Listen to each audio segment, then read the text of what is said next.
दोस्तों, मेरा नाम संदीप है और मेरी उम्र 32 साल है।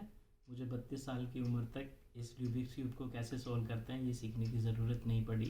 लेकिन अभी मेरी बेटी ने मुझसे पूछा कि इसे कैसे सॉल्व करते हैं, तो उसे सिखाने के लिए मुझे ये सीखना पड़ा। और मुझे लगता है कि मेरे जैसे काफ़ी और भी लोग होंगे जिनको किसी को समझाना है या बताना है या खुद अपने लिए सीखना है, तो उनके लिए मैं ये सॉल्व करके दिखाता हूँ कि कैसे आप स्टेप बाय स्टेप फॉलो करके इसे सॉल्व कर सकते हो। तो आइए पहले सीखते हैं। तो पहले इस क्यूब के बारे में सीख लेते हैं हम कि क्यूब का क्या कैरेक्टरिस्टिक्स होते हैं। तो कोई ये रूबिक्स क्यूब है 3x3 का, मतलब इसमें 3x3 के क्यूब्स हैं। तो किसी भी क्यूब की बेसिकली हमारे पास 6 साइड्स होती है। तो हर साइड पे जो सेंटर वाला पीस है ये फिक्स रहता है, इसकी कोई मूवमेंट नहीं होती। तो हर फेस पे हर साइड पे आपको एक एक सेंटर पीस मिलेगा। सेंटर पीस की पहचान ये है कि वो सेंटर में रहेगा और उस पर सिर्फ सिंगल कलर रहता है, उस पर कोई मल्टी कलर नहीं होते हैं।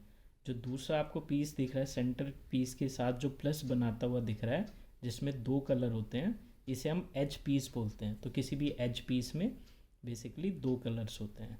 और जो तीसरा कंपोनेंट है इसका, जो कि है कॉर्नर पीस, तो कॉर्नर पीस की पहचान ये है कि इसमें हमेशा 3 कलर होंगे। 3 कलर को मिलके कॉर्नर पीस बनेगा, 2 कलर से एज पीस और 1 कलर से सेंटर पीस बनता है। तो इसे सॉल्व करने से पहले हमें कुछ इसमें मूव्स करने पड़ते हैं, इसे एक पर्टिकुलर डायरेक्शन में घुमाना पड़ता है। तो उसकी मैं रिकमेंड करूँगा आपको कि उसकी आप थोड़ा सा पहले प्रैक्टिस कर ले। जैसे कि अगर आपने इस क्यूब को किसी भी डायरेक्शन में पकड़ रखा है, से सपोज आपने इस डायरेक्शन में पकड़ रखा है कि वाइट कलर आपको फ्रंट में फेस कर रहा है, तो इस जो आपके राइट हैंड साइड वाली जो साइड है उसे हम बोलेंगे राइट हैंड साइड। जो लेफ्ट हैंड के पास है उसे लेफ्ट हैंड साइड, जो ऊपर है उसे टॉप लेयर, जो नीचे उसे बॉटम लेयर।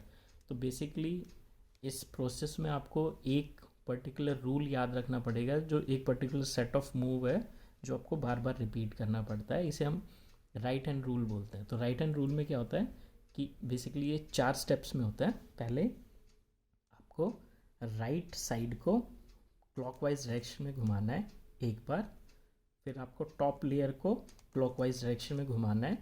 क्लॉकवाइज डायरेक्शन मतलब जैसे आप सपोज करो ये घड़ी का फेस है, जैसे घड़ी की सुई घूमती है, अगर हम उस साइड घुमाते हैं उसे क्लॉकवाइज बोलते हैं, अगर उसके अपोजिट घुमाएंगे तो एंटी क्लॉकवाइज। तो राइट हैंड रूल में आपको क्या करना है, 4 स्टेप है। पहले राइट साइड को क्लॉकवाइज, टॉप लेयर को clockwise, and then right side को एंटी क्लॉकवाइज, मतलब जैसे घड़ी घूमती है उससे उल्टा, और फिर टॉप लेयर को एंटी क्लॉकवाइज। तो सॉल्व करने से पहले आप इस मूव को प्रैक्टिस कर ले मल्टीपल बार, जिससे कि आपको आगे इसे अप्लाई करने में कोई इश्यू ना हो। तो राइट हैंड रूल बोलता है right clockwise, top clockwise, right anti clockwise and top anti clockwise. इसी तरीके से कुछ एक सिनेरियो में हम लेफ्ट हैंड रूल भी बोलेंगे, यूज़ करेंगे। तो लेफ्ट हैंड रूल मतलब जो लेफ्ट हैंड साइड से यूज़ होगा। तो लेफ्ट हैंड रूल लगाने के लिए आपको क्या करना पड़ेगा, लेफ़्ट को एंटी क्लॉकवाइज, टॉप को एंटी क्लॉकवाइज, देन लेफ़्ट को क्लॉकवाइज, टॉप को क्लॉकवाइज। तो बिल्कुल राइट हैंड के बिल्कुल अपोजिट है, मतलब मिरर इमेज है लेफ्ट हैंड रूल। ये आपको 2 रूल याद करने पड़ेंगे। और क्योंकि इसे सॉल्व करना थोड़ा सा लंबा प्रोसेस है, तो हम इस वीडियो को पार्ट्स में बनाएंगे। तो पहले पार्ट में मैं आपको जो बेसिक स्टेप है वो सिखाता हूँ। तो बेसिक स्टेप में हम क्या करेंगे, किसी भी एक कलर को चूज़ कर लेंगे। इससे सपोज हमने वाइट कलर को चूज़ कर लिया, तो हमें वाइट का प्लस बनाना है। तो ये हमारा फर्स्ट स्टेप होगा कि आपको वाइट कलर का प्लस बनाना है। मतलब ये सेंटर पीस के साथ जितने भी ये 4 एज पीसीज हैं, इन पे यहाँ वाइट कलर होना चाहिए। तो आइए स्टार्ट करते हैं। तो इसे करने से पहले आपको देखना है कि वाइट के अपोजिट कौन सा कलर है। आप वैसे कोई भी colour as a reference choose कर सकते हो, किसी से भी स्टार्ट कर सकते हो, उससे कोई फ़र्क नहीं पड़ता। बट आप एक स्टैंडर्ड बना लो, उससे आपको फॉलो करने में बाकी में इश्यू नहीं होगा। इसलिए हम वाइट को स्टैंडर्ड मानते हैं कि सबसे पहले हमें वाइट का प्लस बनाना है। तो वाइट का प्लस बनाने के लिए आपको देखना होगा कि वाइट के अपोजिट फेस पे क्या है। तो वाइट के अपोजिट फेस पे हमारा येलो कलर है। तो सबसे पहले हमें येलो सेंटर में होना चाहिए, और ये जो 4 एज पीसीज हैं ये वाइट के होने चाहिए। तो इसमें जैसे आप देख रहे हो हमारी रेंडमली एक एज पीस अपनी पोजीशन पे है। तो इसी तरीके से हमें ये जो 3 भी हैं ये भी हमें वाइट के पीसेस लेके आने हैं। तो सबसे पहले हमें देखना है कि वाइट के एज पीसेस हमारे पास है कहाँ। तो इस क्यूब को मूव किया, यहाँ हमें वाइट का एज पीस मिल गया। तो वाइट के एज पीस को हमें लेके आना है येलो के पास।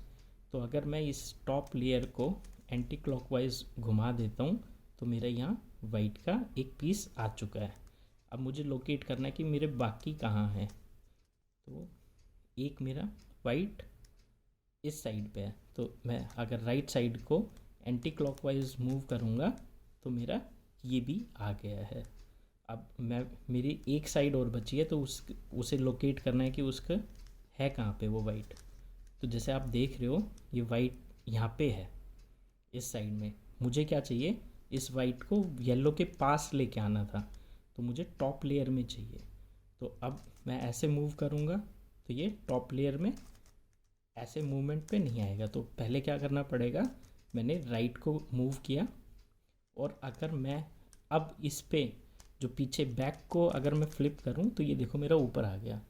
लेकिन इससे इशू क्या हुआ कि जो मेरा पहले से यहाँ था वाइट वो मेरा डिस्टर्ब हो गया।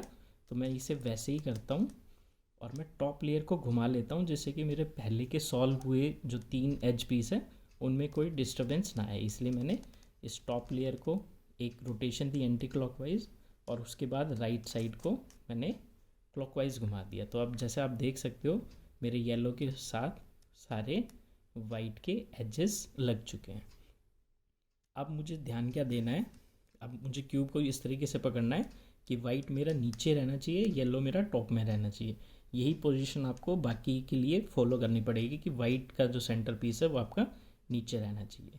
तो अब हमारा ये प्लस बनने के बाद जो सेकंड जो मेन इम्पोर्टेंट पार्ट है, जो फर्स्ट आप कह सकते हो जो फर्स्ट आपका प्लेटफॉर्म है और जो फर्स्ट स्टेप है सॉल्व करने के लिए, वो ये है कि आपको वाइट का प्लस बनाना है। तो वाइट का प्लस बनाने के लिए आपको क्या करना है कि आपको अब एज पीस का सेकंड कलर देखना है। जैसे कि ये वाइट है, वाइट के साथ ब्लू है, तो अब आपको टॉप लेयर को रोटेट करना है जब तक कि ये ब्लू के सेंटर पीस से मैच ना हो जाए। तो हमने इसे राइट साइड किया, इस टॉप लेयर को घुमाया एक डायरेक्शन में, ये ऑरेंज आया, तो अभी दोबारा घुमाना है, ये ब्लू आ गया।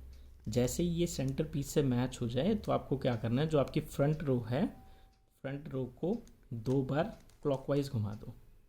तो 2 बार क्लॉकवाइज घुमाने से क्या होगा कि आपका वाइट के सेंटर पीस के साथ वो जाके मिल जाएगा।